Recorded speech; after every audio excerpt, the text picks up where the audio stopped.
প্রত্যেকটা ষড়যন্ত্র একটা রাউন্ড ট্রিপ হয়। যখন আপনি কাউকে ঠকান, সময় সেটাকেই আপনার ভাগ্যে রূপান্তরিত করে। নিজের কর্মের ফলেই নিজের ভাগ্য লেখা হয়।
যে নাম্বারে আপনি ফোন করেছেন সেটি এখন বন্ধ আছে, কিছুক্ষণ পর চেষ্টা করুন।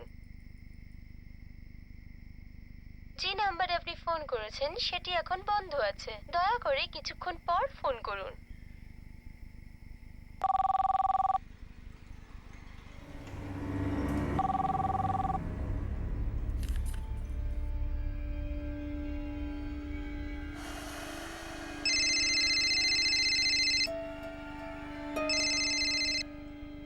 নমস্কার লতা বৌদি। মঙ্গেশ, তোমার গিরিধারী দাদা কোথায়? গিরিধারী দাদা? উনি তো কোনো মিটিং আছে বৌদি। এত রাত অব্দি মিটিং? আসলে বৌদি আমি জানি না, তবে সব 5টার সময় গিরিদার মিটিং ছিল প্রকাশদার সাথে, কিন্তু উনি আমাকে বলেন যে মিটিং ক্যান্সেল করে দাও। গিরিদা, শুধু মনে করিয়ে দিচ্ছি, সব 5টার সময় প্রকাশদার সঙ্গে আপনার মিটিং রয়েছে। ক্যান্সেল করে দাও মিটিংটা। এটা আমি তোমাকে বলতেই যাচ্ছিলাম, একটা আর্জেন্ট মিটিং আছে, আমি এক্ষুনি বেরোচ্ছি।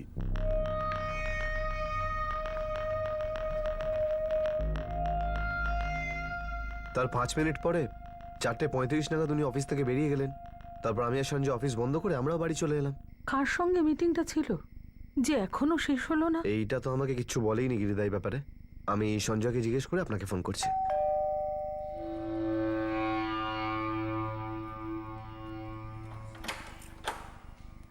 মা, কাজ হয়ে গেল। নিতিন, দেখ তোর বাবা এখনো ফেরেনি। হয়তো কোনো মিটিংয়ে আছে, সেটা অনেকক্ষণ চলছে, সেই জন্যই হয়তো বাবার আসতে দেরি হচ্ছে।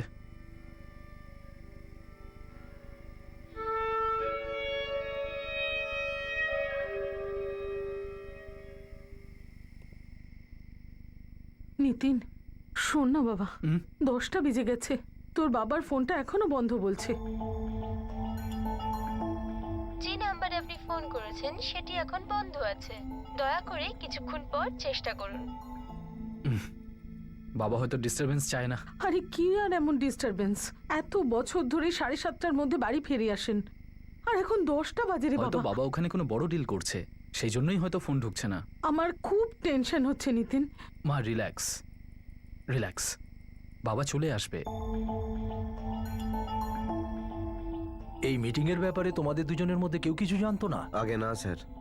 স্যার, গিরিধারীদা নিজের মিটিংয়ের ব্যাপারে সব একটা ডায়েরিতে লেখেন, আর আমাদের বলেন সেটা মনে করিয়ে দিতে। তোমাদের গিরিধারীদার ওই ডায়েরি, যাতে উনি সব মিটিংস লিখতেন, কোথায় আছে? গিরিধারীদা নিজের ডায়েরি নিজের কেবিনে ড্রয়ারে রাখেন।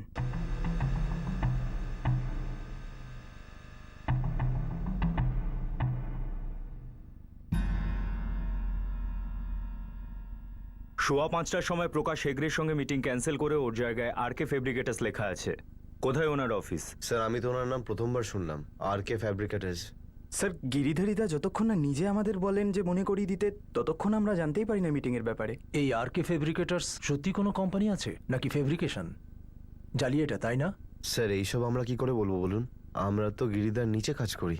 4 বছর ধরে আছি আমরা ওনার সঙ্গে। স্যার, আমার বাবা হয়তো এদেরকে কিচ্ছু বলেনি, না হলে এরা মিথ্যে বলতো না। ওকে নিতিন, তাহলে তুমিই হেল্প করে দাও আমাদের। কে এই আর.কে ফেব্রিকেটার্স? স্যার, যদি আমরা সেটা জানতাম তাহলে আপনার কাছে কমপ্লেন নিয়ে আসার আগে আমরা নিজেরাই খোঁজ নিতাম। আমরা পুরো বেঙ্গালুরু সিটিতে বাইক অ্যাক্সিডেন্টের ব্যাপারটা চেক করেছি। তোমার বাবার বাইকের সাথে ম্যাচিং কোনো বাইক পাইনি। সমস্ত হসপিটাল, ক্লিনিক সব চেক করেছি। সমস্ত পুলিশ স্টেশনে কথাও হয়েছে। এখনো পর্যন্ত কোনো রিপোর্ট নেই। লতা দেবীর বাড়িতে কোনো টেনশন? তেমন কিচ্ছু নেই। উনি রোজকার মতনই অফিস গেছিলেন, আর রোজকার মতনই 7:30টার আগে আসা উচিত ছিল না। গিরিধারী বাবুর কি কারুর সাথে সম্প্রতি ঝগড়া হয়েছিল বা কোনো পুরনো শত্রুতা? সঞ্জয়, মঙ্গেশ, কোনো ক্লায়েন্টের সঙ্গে কোনো ব্যাপার? কোনো পুরনো ক্লায়েন্টের সঙ্গে কোনো মিটিং হয়েছিল?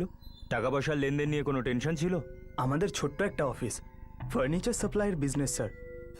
4 বছর ধরে পেমেন্ট বা ডেলিভারি নিয়ে কোনো রকম প্রবলেম হয়নি স্যার। ঠিক আছে, আমরা বিকেল পর্যন্ত ওয়েট করব। ততক্ষণে গিরিধারী বাবুর ফোন রেকর্ডও এসে যাবে, ওনার লাস্ট লোকেশনও জানা যাবে শেষবার কার সঙ্গে কথা হয়েছিল।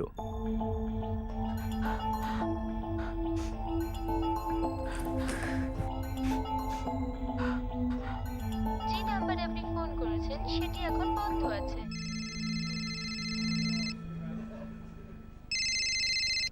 হ্যাঁ মা। বাবা কি ফোন করেছিল? না, আমি অনেকবার ট্রাই করেছি, এখনো সুইচ অফ বলছে। আমি তো 5 মিনিট অন্তর ট্রাই করছি। মা, পুলিশ বলেছে তো সন্ধ্যের মধ্যে সব ফোন রেকর্ডস চলে আসবে, তখনই জানতে পারবো বাবা কাদের সঙ্গে দেখা করতে গেছিল। ততক্ষণ ওয়েট করি না?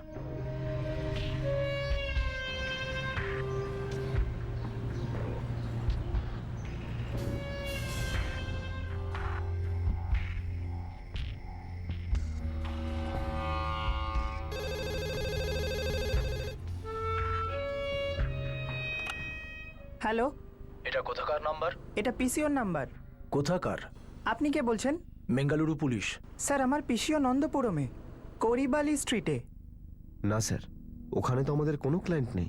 অন্য ক্লায়েন্টের সঙ্গে কথা হয়েছে? সমস্ত ক্লায়েন্টের সঙ্গে কথা হয়েছে স্যার। দাদা কোনো রেগুলার ক্লায়েন্টের সঙ্গে দেখা করতে যায়নি। ওনার ফোনের লাস্ট লোকেশন আচলগুড়ি বলছে। ওনাকে 15 তারিখ 4:30টার সময় নন্দপুরমের একটা পিসিও থেকে ফোন করা হয়েছিল, আর এটাই ওনার ফোনের শেষ কল ছিল। এর আগেও 14, 13, 12 তারিখেও ওই পিসিও থেকেই গিরিধারী বাবুকে ফোন করেছিল। কিন্তু আমাকে তো কিছুই বলেনি এই ব্যাপারে। আমরা নন্দপুরম আর আচলগুড়ি দুটোই দেখেছি। ওখানে আরকে ফেব্রিকেটার্স নামে কোনো ফার্ম নেই। স্যার, কোনো সমস্যা রয়েছে। যদি 3 দিন ধরে দাদার ফোনে ফোন আসতো আর কোনো ডিল ফিক্সের ব্যাপার থাকতো, তাহলে আমাদের দুজনকে নিশ্চয়ই বলতো। তাহলে হয়তো এটা অফিসে কোনো বিজনেস ডিল নয়, অন্য কিছুর ফেব্রিকেশন হচ্ছিল। অন্য কিছু মানে? মানে আচলগড়ি আর নন্দপুরমে কোনো পার্সোনাল ব্যাপার? ওই দুটো জায়গাতেই আমাদের কোনো আত্মীয় স্বজন নেই। হয়তো এমন কোনো সম্পর্ক যেটা শুধু গিরিধারী বাবুর সাথে, আপনার সাথে নয়, এবং আপনি জানেনও না। আমি তো কিছুই বুঝতে পারছি না। আমরাও বুঝতে পারছি না লতা দেবী। তবে একটা কথা পাকা, উনি আঁচলগুড়ি নিশ্চয়ই গিয়েছিলেন, আর নন্দপুরমে ওনাকে কেউ নিশ্চয়ই চেনে।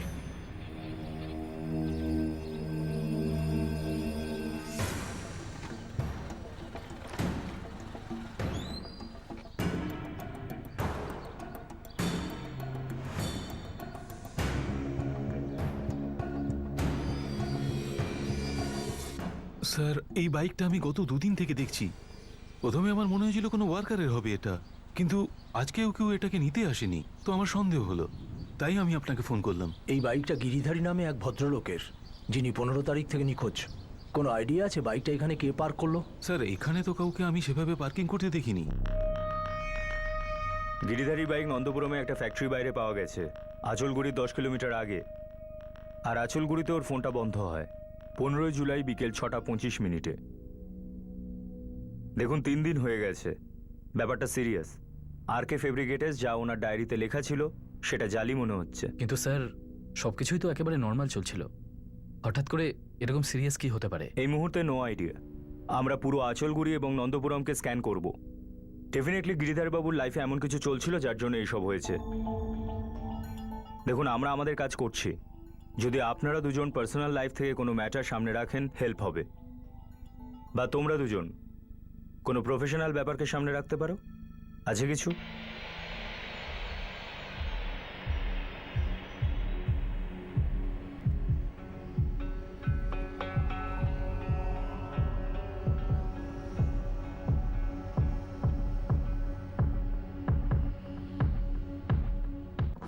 Sir, Anchalguri police on the job. Subodh, ব্যাপারটা আমার ঘরোয়া মামলা মনে হচ্ছে।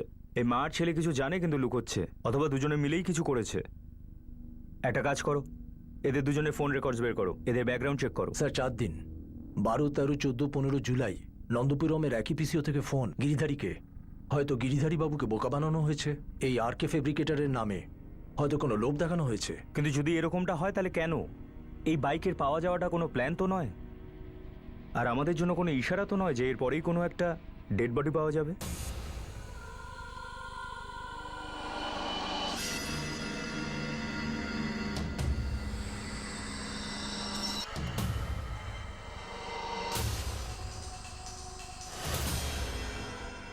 সুবোধ, আচলগুড়ি জঙ্গলে একটা বডি পাওয়া গেছে।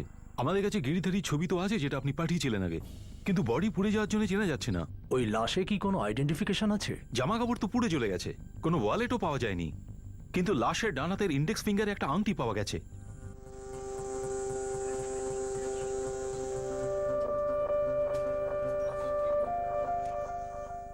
হাইট আর চেহারা গিরিধারী বাবুর সঙ্গে মিলে যাচ্ছে, কিন্তু বডি বেশিটা পুড়ে গেছে, হয়তো চেনা পসিবল নয়।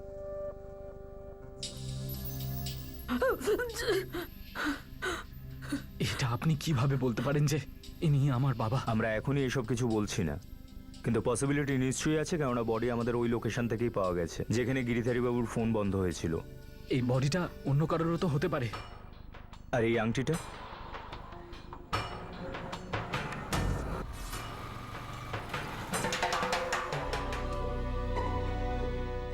আমার হাজবেন্ডের আংটি। ফটোগ্রাফে নোটিস করেছিলাম এই আংটিটা। আমরা ফটোগ্রাফের সাথে ম্যাচ করেছি। গিরিধারেরও রাইট হ্যান্ডের ইন্ডেক্স ফিঙ্গারে একই আংটি রয়েছে।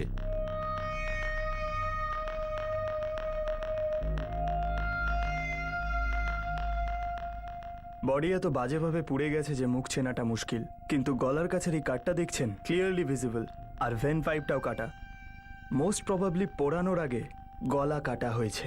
ডিএনএ এক্সট্রাক্ট করা যাবে? হ্যাঁ, আমরা বোন থেকে ডিএনএ স্যাম্পল নিতে পারবো। দেখুন, ডিএনএ টেস্টিংয়ে কিছুটা টাইম লাগে, কিন্তু করে নেওয়াটা বেটার, যাতে আমরা 100% শিওর হয়ে যাই যে বডিটা গিরিধারী বাবুরই। ততক্ষণ আপনারা আমার বাবাকে খুঁজবেন না? ইনভেস্টিগেশন ননস্টপ চলবে নিতিন। মানে আপনি শিওর নন যেটা আমার বাবার বডি? নিতিন, আমরা শিওর তখনই হই যখন আমাদের কাছে প্রমাণ থাকে, কিন্তু তুমি কি শিওর যে এটা তোমার বাবার বডি? আপনি কি বলতে চাইছেন ইন্সপেক্টর? সোজা প্রশ্ন, আপনারা দুজন কি শিওর যে এই বডিটা গিরিধারী বাবুর, নাকি আপনাদের ডাউট আছে?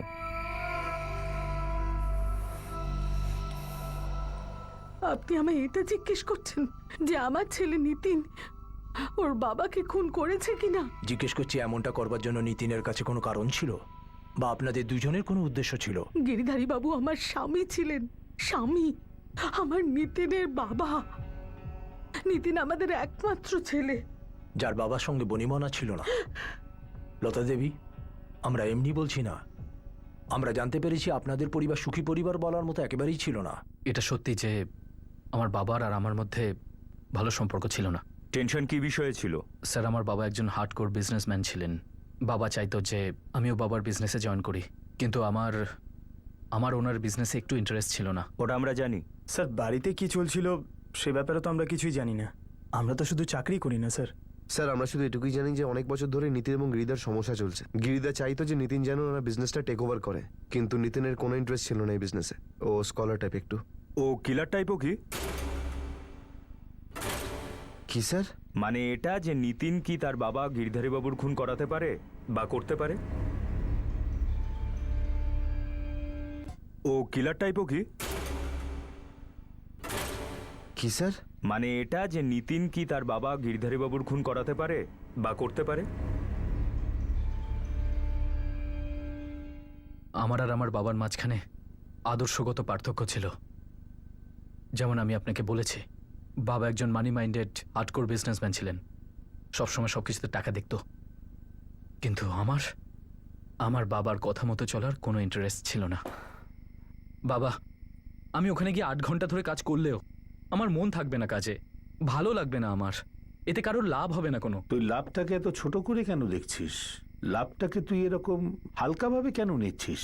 আমার ব্যবসাটাকে তুই সবসময় ছোটভাবে দেখিস, তাই না? এটাই তো ঠিক, এটা ছাড়া আবার কি?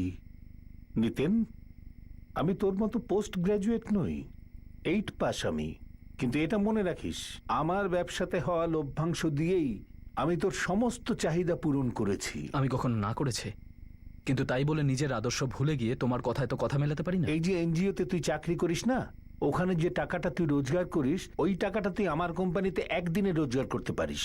বাবা, টাকা লোভ নেই আমার, আমি যা রোজগার করি তাতে আমি খুশি। তাহলে টাকাকে কি তুই রোগ মনে করছিস? হ্যাঁ, এই যে তুই সমাজসেবা কেন্দ্রতে কাজ করছিস না, ওটাও আমাদের মতন বিজনেসম্যানেরই ডোনেশনেই চলে।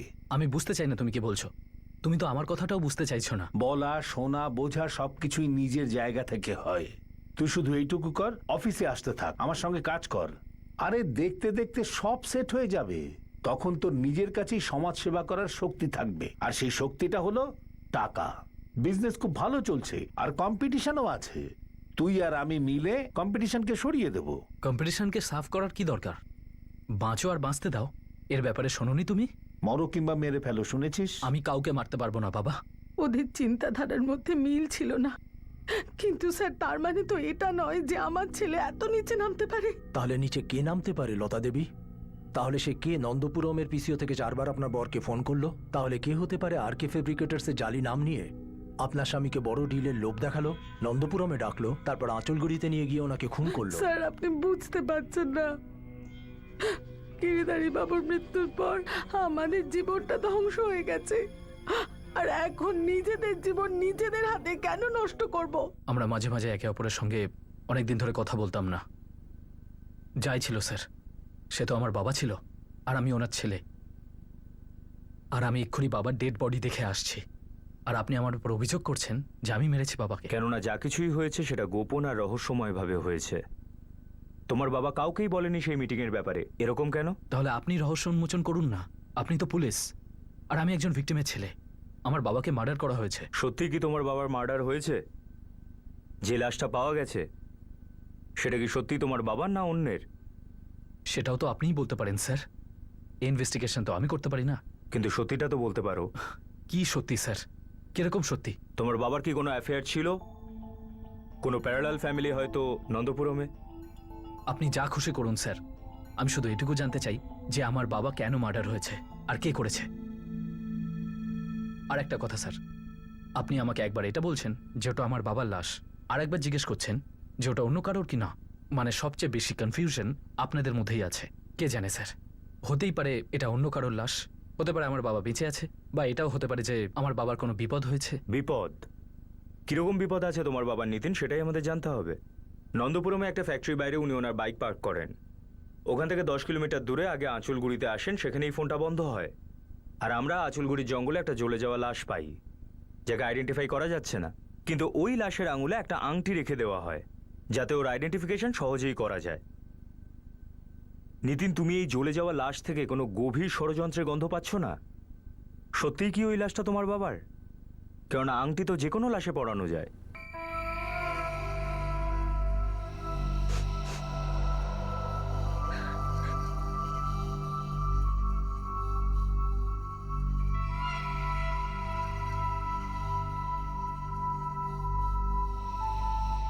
পুলিশ আমাকে বলেছিল বলে আমি ডিএনএ টেস্ট দিয়ে এসেছি ওই লাশের সাথে ম্যাচ করার জন্য।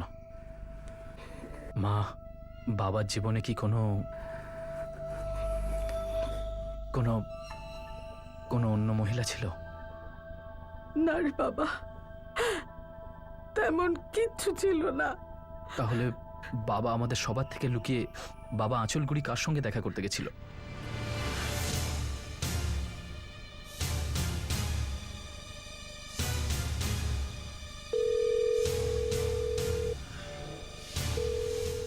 হ্যালো, লতা আর নিতিনের ফোন রেকর্ড একেবারে ক্লিন স্যার। কিন্তু এই ব্যাপারে কোনো গ্যারান্টি নেই যে এরা দুজনও ক্লিন, কারণ এই গেমে একটা পিসিও ব্যবহার হয়েছে। যদি এটা গেম হয় তাহলে হতে পারে এই গেমের ক্যাপ্টেন গিরিধারী নিজেই ও কাউকে মেরে পুড়িয়ে নিজের মৃত্যু ফেক করলো। ক্যান্সেল করে দাও মিটিংটা, একটা জরুরি মিটিংয়ে যেতে হবে। একটা ফেক ক্লায়েন্ট তৈরি করলো আর কে ফেব্রিকেটারের নামে নন্দপুরমের ফ্যাক্টরির কম্পাউন্ডের বাইরে লুকিয়ে নিজের বাইকটাকে পার্ক করলো, তারপর নিজের প্ল্যানের মতো এগিয়ে গেল, নিজের ফোনটা বন্ধ করে দিল, তারপর কাউকে মেরে পুড়িয়ে লাশের আঙুলে নিজের আংটিটা পরিয়ে দেয় আর ভাবলো পারফেক্ট মার্ডারের প্ল্যান করেছে। শুভ, যদি এই থিওরিটাকে ধরা যায় তাহলে সব থেকে বড় প্রশ্ন এটাই যে কেউ কেন এটা করবে। কারণ শুধু একটা মার্ডারই করেনি, নিজের ভালোভাবে চলা বিজনেস, নিজের নাম সব শেষ করে দিয়েছে। কেন? এটা কি কোনো নতুন জীবন শুরু করার প্ল্যান হতে পারে? গিরিধারীর গত 6 মাসের ফোন রেকর্ড আমি চেক করেছি, ওতে নন্দপুরমের পিসিও নাম্বার শো করছে না, কিন্তু একটা নাম্বার আছে যেটা 2 সপ্তাহ আগে শো হয়, এর আগে কখনো না। আর এই নাম্বারটা এক মহিলার। কে উনি? কোনো রেণুকা দেবী, এখনো পর্যন্ত কল করা হয়নি, এখানকারই, বেঙ্গালুরুর। তাই নাকি?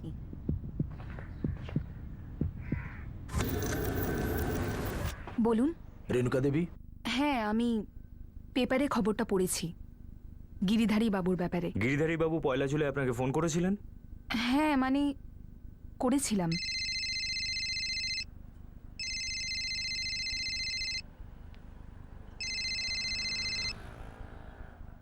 হ্যালো, আমি গিরিধারী বলছি। নমস্কার গিরিধারী বাবু। কেমন আছো তুমি? আমি ঠিক আছি। আপনি আর লতা দিদি কেমন আছেন? আর নিতিন? একদম ফার্স্ট ক্লাস আছে। আর তোমার কার্তিক? হ্যাঁ, ও ভালো আছে। গিরিধারী বাবু, আপনি কেন ফোন করলেন? আমি তোমার সঙ্গে একবার দেখা করতে চাই। একটু জরুরি কথা ছিল। কি ব্যাপারে বলুন তো গিরিধারী বাবু? দেখা করে বলি, ফেস টু ফেস।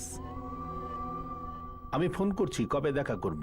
প্রায় 3 বছর পর কথা হলো ওনার সঙ্গে, আর এখন দেখা করার কথা বলছিলেন। তারপর উনি আর দ্বিতীয়বার কলই করেননি, আর আমিও কল করে জিজ্ঞেস করিনি। আর সত্যি বলতে এখন আর কথা বলার মতো কিছুই ছিল না, না গিরিধারী বাবুর সঙ্গে আর না ওনার ফ্যামিলির সঙ্গে। কি হয়েছিল 3 বছর আগে? আপনারা একে অপরকে চেনেন কি করে? গিরিধারী বাবুর স্ত্রী লতা, ও আমার ননদ ছিল। লতা দিদির ছোট ভাই পল্লব রায়করের সঙ্গে 3 বছর আগে আমার ডিভোর্স হয়ে গেছে। তখন থেকে আমি আমার ছেলে কার্তিককে নিয়ে আমার জীবন কাটাচ্ছি। এখন তো কোনো টাচও নেই ওদের সঙ্গে আমার। আর 3 বছর বাদে গিরিধারী বাবু হঠাৎ করে আপনাকে ফোন করে, আকস্মিক, আর ফেস টু ফেস দেখা করতে বলে।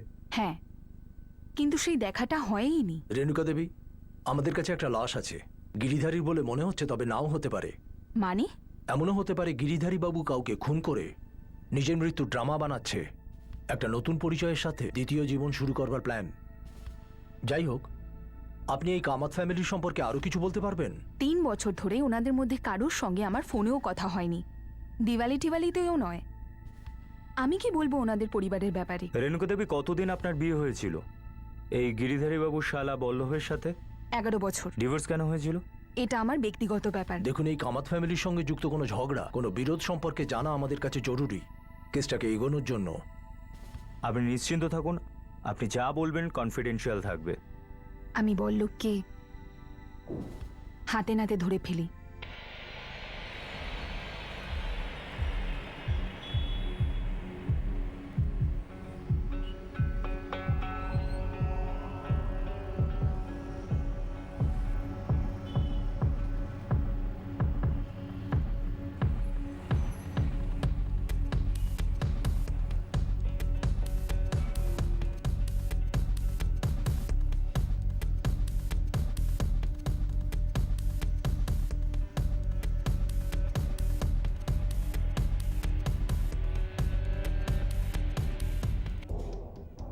আমি আগেই বল্লভ আর নন্দিনীর ব্যাপারটা বুঝে গেছিলাম। আমি সেদিনই ডিরেক্টলি বল্লভকে জিজ্ঞেস করি, আর ও আমাকে সোজাসুজি বলে যে বোর হয়ে গেছি তোর প্রতি। আমি বললাম ওকে, আর হতে হবে না। আমার ছেলে কার্তিকের সঙ্গে আমি সেদিনই বাড়ি ছেড়ে চলে যাই। ডিভোর্স খুব সহজেই পেয়ে যাই। ও কার্তিকের দেখাশোনা তো দূরে থাক, একটাবার জানতেও চায়নি। এর মধ্যে গিরিধারী বাবুর কি ভূমিকা ছিল? উনি আর লতা দিদি প্রথমে বল্লভকে বোঝানোর অনেক চেষ্টা করে, কিন্তু ও এটাই বুঝতে পারছিল না যে আমার বল্লভের কাছে ফিরে যাওয়ার কোনো ইচ্ছে নেই। নন্দিনী আর ওর আমার আড়ালে 4 বছর ধরে সম্পর্ক ছিল। আমাদের ডিভোর্সের পর ওরা বিয়ে করে নেয়। আপনার কি একটুও আন্দাজ আছে যে 3 বছর পরে গিরিধারী আপনাকে কি বলতে চাইছিলেন, যেটা ফোনে বলা সম্ভব হয়নি? আমি বলে দিয়েছি যা কিছু হয়েছে। আমি এখন দোকান থেকে ফিরলাম, আর আমার ছেলে স্কুল থেকে। ও বাইরে বসে আছে, বাড়িতে গিয়ে ওকে খাওয়াতে হবে। আরও 10টা কাজ আছে।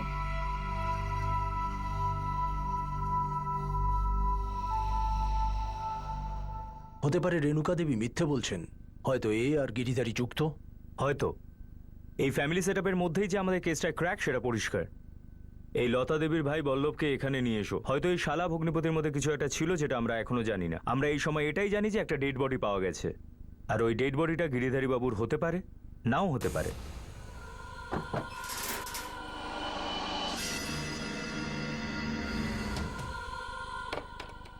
পড়শিদের জিজ্ঞেস করো বল্লভ রায়কর আর ওর ফ্যামিলি কোথায় আছে।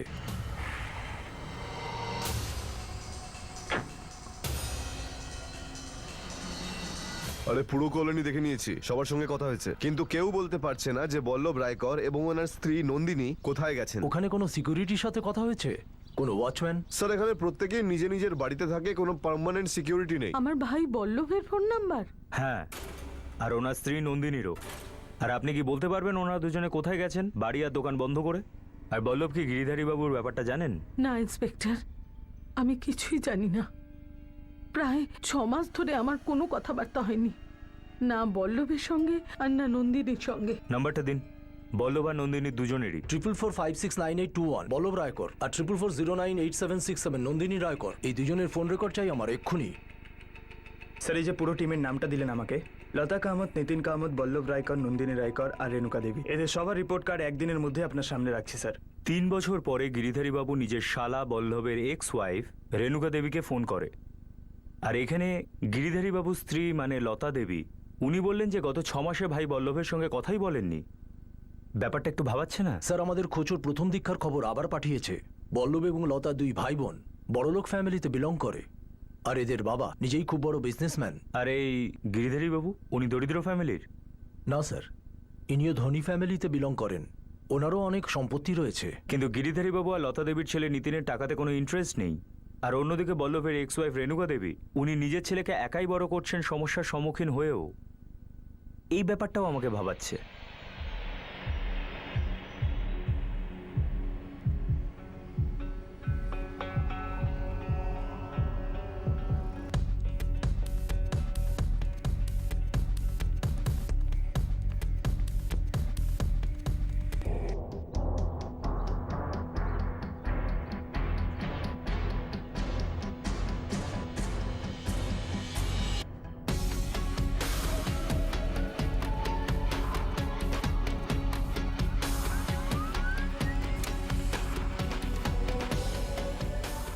স্যার বল্লভ রায়কর আর নন্দিনী রায়কর দুজনেরই ফোন 15 জুলাই থেকে বন্ধ। মানে যেদিন গিরিধারী বাবু নিখোঁজ হন, সুবোধ এটা কাকতালীয় হতে পারে না।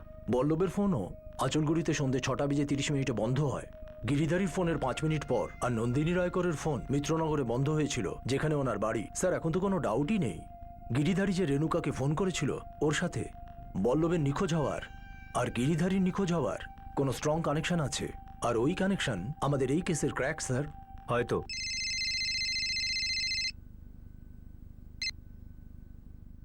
বলচন্দর, একটা খবর পেলাম কামত ফ্যামিলির সঙ্গে রিলেটেড। এখানে নেত্রগিরি একটা সোসাইটি আছে, যেখানে লতা কামতের একটা ফ্ল্যাট আছে, যেটা 2 মাস আগে 60 লাখ টাকায় বিক্রি হয়।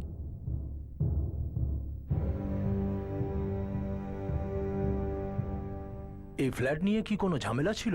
ততটা এখনো পৌঁছয়নি স্যার, কিন্তু সোসাইটির অফিস অব্দি পৌঁছেছি। আর সেখান থেকে জানতে পারি যে ফ্ল্যাটের অরিজিনাল টাটা লতা আর বল্লভের বাবা বিশ্বনাথ রায়করের নামে ছিল, যা 6 বছর আগে বল্লভ রায়করের নামে ট্রান্সফার হয়েছিল স্যার। কিন্তু বিক্রি হয় লতা কামতের নামে? হ্যাঁ স্যার, 2012 বল্লভের নাম থেকে লতার নামে ট্রান্সফার হয়েছে। কিন্তু বিক্রি হয় লতা কামতের নামে? হ্যাঁ স্যার, 2012 বল্লভের নাম থেকে লতার নামে ট্রান্সফার হয়েছিল। বল্লভ আর নন্দিনী নিখোঁজ, আর গিরিধারী বাবু রেণুকা দেবীর সঙ্গে দেখা করতে চেয়েছিল 2 সপ্তাহ আগে। স্যার 2013-তে বল্লভ আর রেণুকার ডিভোর্স হয়, আর 2012-তে ফ্ল্যাট বল্লভের নাম থেকে ওর বোন লতার নামে ট্রান্সফার করা হয়। এমনটা নয় তো যে গিরিধারী আর লতাই ফ্ল্যাটটা বিক্রি করেছিলেন, আর বল্লভ তার নিজের অংশ চাইছে, আর এরা দুজন মানা করে দিয়েছে? তারপর গিরিধারীর মার্ডার হলো। হয়তো গিরিধারীর মার্ডার হলো না, হয়তো মার্ডার হয়েছে বল্লভের। আর নন্দিনী, ও তো নিখোঁজ, ওর কি ভূমিকা থাকতে পারে এর মধ্যে? সুবোধ, এই লতা কামতকে নিয়ে এসো। স্যার কি হয়েছে বলুন তো আপনাদের? প্রথমে আপনারা বলছিলেন আমার ছেলে ওর বাবা গিরিধারী কামতকে মেরে ফেলেছে, আর এখন আপনারা বলছেন আমার ভাই বল্লভকে আমার স্বামী মেরে ফেলেছে। স্যার আপনারা এরকম অদ্ভুত কথা বলছেন কেন? গিরিধারী নিখোঁজ হয়ে যাওয়া 2 সপ্তাহ আগে রেণুকাকে ফোন করেন কেন? বন্ধ করুন এসব কথা। আমরা সরল সাদাসিধে লোক, সরলভাবেই বাঁচি। একটা গলা কাটা পুড়ে যাওয়া লাশ সরল জীবনের অংশ হয় না লতা দেবী। ওই সোসাইটি ফ্ল্যাটের সঙ্গে এই ঘটনার কি সম্পর্ক আছে? ওই ফ্ল্যাটটা যেটা আপনার বাবা আপনার ভাইকে দিয়েছিলেন, আর পরে আপনার ভাই বল্লভ আপনার নামে ট্রান্সফার করেন। কেন হয়েছিল ট্রান্সফার? একজন ভাই তার দিদিকে গিফট দিতে পারে না নাকি? নিশ্চয়ই দিতে পারে, কিন্তু লতা দেবী আপনি কেমন বোন? আপনার এই উদার দানবীর কর্ণের মতো ভাই কোথায় আছে আপনি জানেন না? আপনি কোথা থেকে কোথায় যোগ করছেন? সেখানেই যোগ করছে যেখানে যোগ হচ্ছে লতা দেবী। তাহলে বলুন, এটা কি করে হয় যেখানে গিরিধারী বাবুর লাশ পাওয়া যায় সেখানেই বল্লভের ফোনটা বন্ধ হয়ে যায়, আর ওই দিন থেকেই বল্লভ আর নন্দিনী দুজনেই নিখোঁজ, আউট অফ রাডার? স্যার এটা আবার বল্লভের কাজ নয় তো? কি বল্লভের কাছে ওর বাবার দেওয়া ফ্ল্যাট ছিল, হ্যাঁ আর সেই ফ্ল্যাট বল্লভ ওর নিজের লতা দিদিকে গিফট করেছে? হ্যাঁ এটা তো আমি প্রথমবার শুনছি স্যার। যতদূর আমি জানি বল্লভের বাবা ওর জন্য ওই বাড়ি আর বিল্ডিং মেটেরিয়াল সাপ্লাইয়ের বিজনেস রেখেছিল, আর কোর্টেও তো শুধু এটুকুই ডিক্লেয়ার করা হয়েছিল। আর আপনি যে বাড়িতে থাকেন সেটা? ওটা আমাকে ডিভোর্সের সেটেলমেন্টের জন্য দেওয়া হয়েছে, আর প্রত্যেক মাসে বল্লভের কাছ থেকে মেনটেনেন্সও পাই আমার ছেলে কার্তিকের দেখাশোনার জন্যে। আমি জানি যে আপনি এখন বল্লভের টাচে নেই, কিন্তু আন্দাজে কি বলতে পারবেন যে লতা কামত বল্লভের মার্ডার করাতে পারেন? হয়তো বল্লভ ফ্ল্যাট বিক্রি করার 60 লাখ টাকা থেকে ভাগ চেয়েছিল, বা পুরোটা চেয়েছিল। আমি জানি না স্যার, কিন্তু আমি এই ব্যাপারে লতা দিদির কাছে জিজ্ঞেস করতে পারি, হয়তো ও কিছু বলে দেবে, আর তার ফলে গিরিধারী বাবুর মার্ডার সম্পর্কে কিছু জানা যাবে।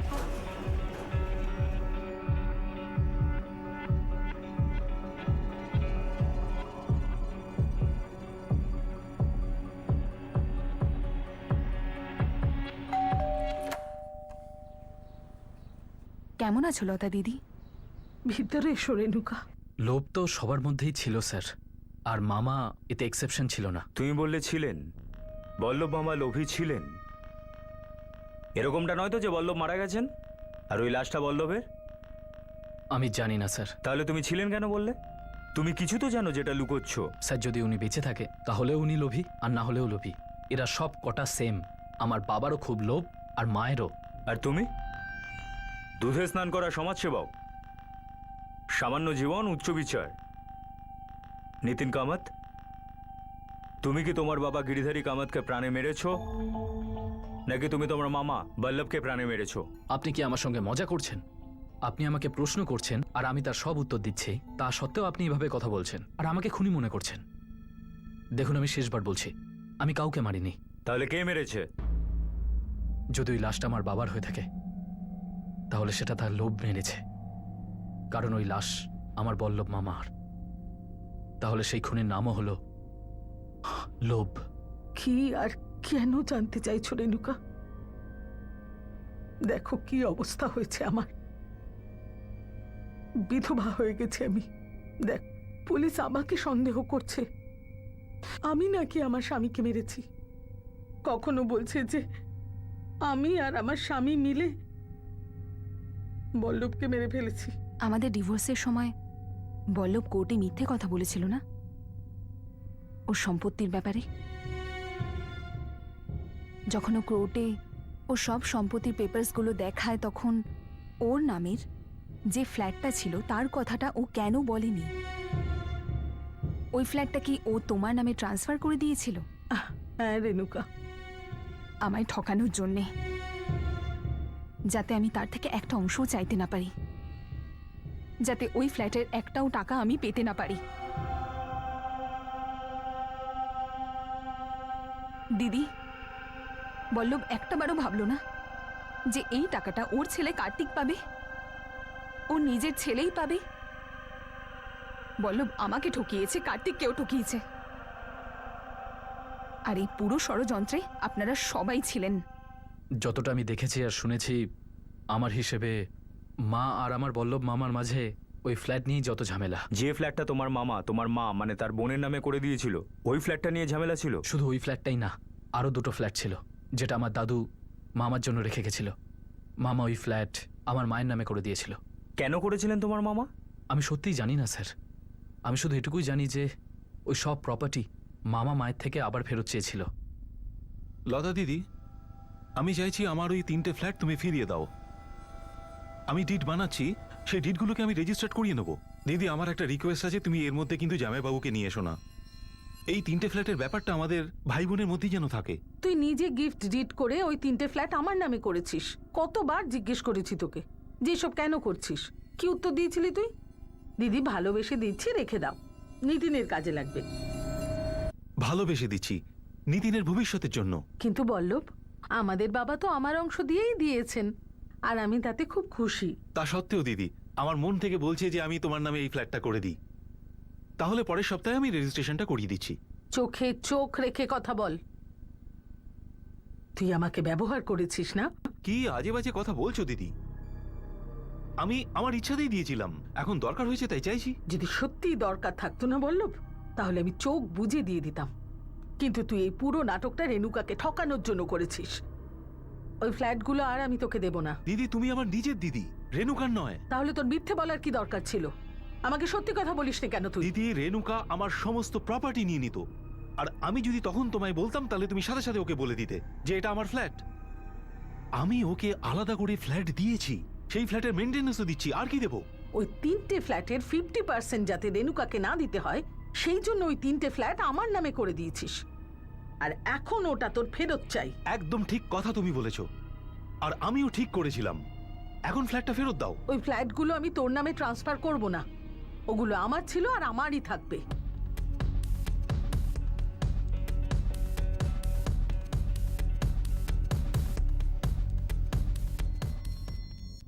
লতার ফ্ল্যাট ও তো বেচে দিয়েছি। ওই ফ্ল্যাটগুলো আমার ছিল জামাইবাবু, আর সেগুলো আমার টাকার। তোর ওই টাকার উপর কোনো অধিকার নেই বল্লভ। আমি স্বপ্নেও ভাবতে পারি না যে তোমরা লোভের জন্য এতটা নিচে নামতে পারো। এই ফ্ল্যাটের অর্ধেক টাকা রেণুকার প্রাপ্য, কিন্তু তুই লোভে এতটাই ডুবে গিয়েছিলি যে নিজের পায়ে নিজে কুরুল মেরেছিস। এটা সম্পূর্ণ ভুল, খুবই ভুল। আমি কোর্টে যাব। উলঙ্গ হয়ে যাবি ওখানে। এই যে আঙুলটা তুই আমার দিকে তুলছিস না বললো, মনে রাখিস বাকি সমস্ত আঙুলগুলো কিন্তু তোর দিকে। আর বল্লভ, এই কথাটাও মনে রাখ, তুই কোর্টে জালি পেপার সাবমিট করেছিস, আর তুই তোর প্রপার্টি হোল্ডিং কম দেখিয়েছিস। আর যদি আমি রেণুকাকে এসব কথা বলে দিই যে তুই ওই 3টে ফ্ল্যাট এই জন্য আমার নামে করিয়েছিস যাতে ডাইভোর্স সেটেলমেন্টের সময় 50% তোর ওকে না দিতে হয়, বলে দেবো কি সত্যিটা? এতটা হিম্মত তোমাদের দুজনের মধ্যে নেই। রেণুকার প্রাপ্য নিয়ে বড় কথা বলছো যে? আসলে তোমাদের লোভটাই প্রচন্ড। আর তুইও অধিকারের এসব গালগপ্প এখানে জানাস না। আইনগতভাবে এই সমস্ত ফ্ল্যাট এখন লতার নামেই।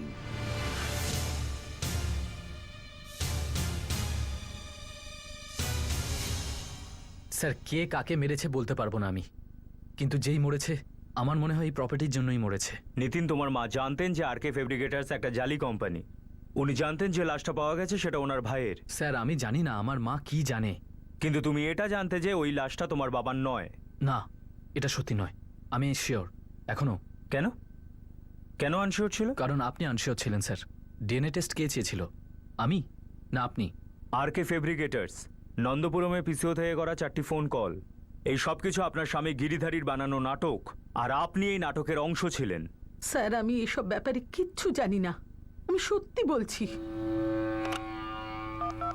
ওটা যেই হোক যে পিসিও থেকে কল করেছিল, সে আপনার স্বামী গিরিধারী কামতের লোক ছিল, লতা দেবী। আর কি ফেব্রিকেটার কোথায় এটা?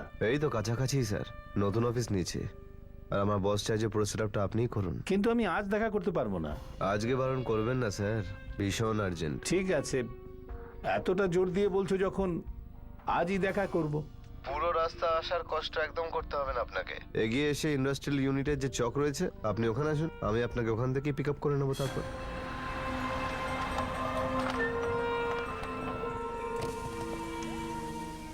আসুন গিরিধর বাবু, বসুন। আপনার স্বামী গিরিধারী কোথায়, লতা দেবী?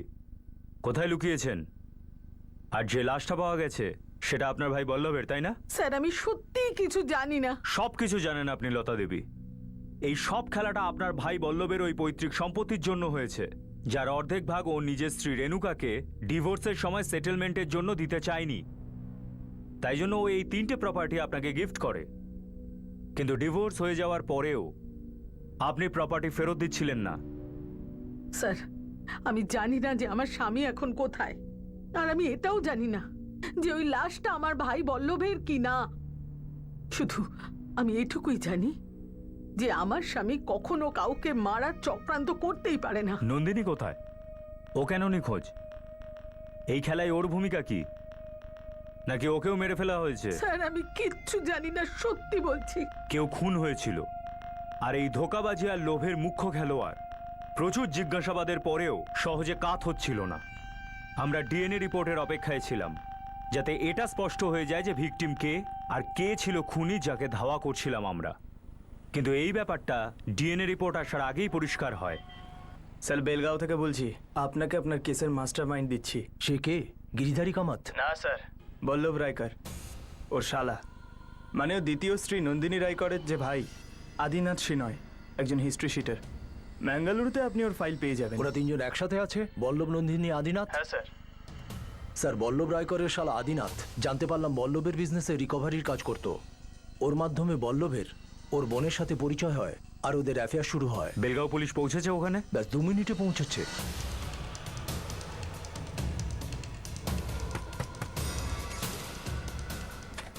আদিনাথ, তোর দিদি আর জামাইবাবু কোথায় আছে বলে দে, না হলে এখানেই তোকে শ্যুট করে দেবো।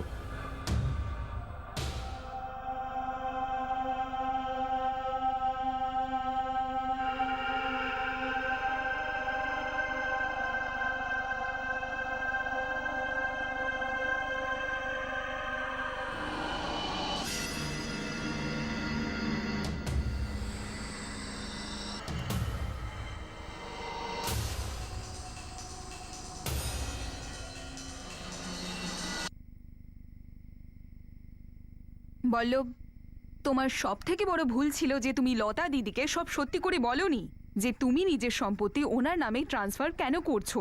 আরে তুমি যদি ওনাকে ভদ্রভাবে বলতে, উনি মেনে নিতেন, বুঝতেন তোমার প্রবলেমটা। বুঝি তো, দিদি আর জামাইবাবু আমার পুরো প্রপার্টিটাই নিয়ে নিতে চেয়েছিল, আর দিদি তাতে একেবারেই অনুতপ্ত ছিল না। আমারই তো দিদি না, আর বড় দিদি, আর সেই কারণেই ওর লোভটা আরো বড় বেশি। একটা ফ্ল্যাট বিক্রি করেছে এক্ষুনি, বাকি দুটো বিক্রি করবে শুনেছি। তুমি তো ফুল শেষ জামাইবাবু। ওরা দুজন আমার সাথে চিটিং করছে। করা হয়ে গেছে, ছাড়বো না আমি। আইনের দরজা তো তোমার জন্য বন্ধ জামাইবাবু, আর কোর্টে গিয়ে তুমি কিচ্ছু করতে পারবে না, উল্টে আরো বাড়াবাড়ি হয়ে যাবে।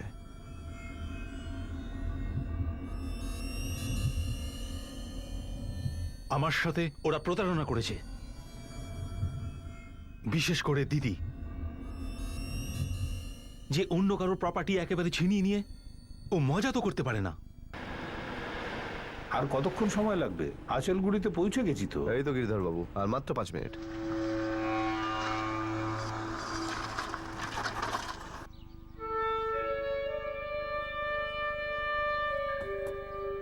বল্লভ, তুই? এ ভাই, এসব এসব কি কি এসব? এটা একটা জাল জামাইবাবু। যেভাবে তুমি আর আমার দিদি আমাকে জাল বিছিয়ে আমার প্রপার্টি হাতিয়ে নিয়েছো, এটাও এক ধরনের ওই রকমই জাল। এই জালটা তুই পেতেছিস, আমরা সেটা ভেঙেছি। এই ফ্ল্যাটটা বিক্রি করে যা পাওয়া গেছে তার একটা অংশ আমি রেণুকাকেই দেব। না জামাইবাবু, তুমি কাউকে কিছুই দিতে পারবে না।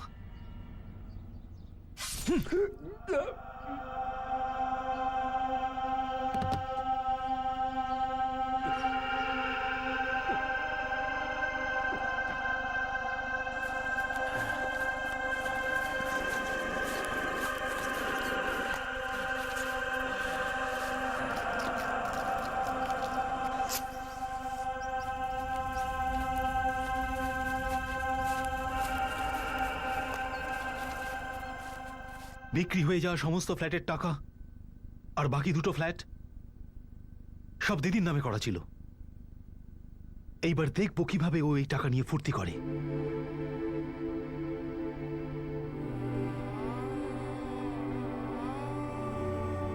কেন তোমরা দুজন এরকম করলে? আমি কখনোই ভাবিনি যে ব্যাপারটা এত দূরে করাবে। কখনো স্বপ্নেও আমি ভাবিনি যে পল্লব তোর বাবাকে মেরে ফেলবে।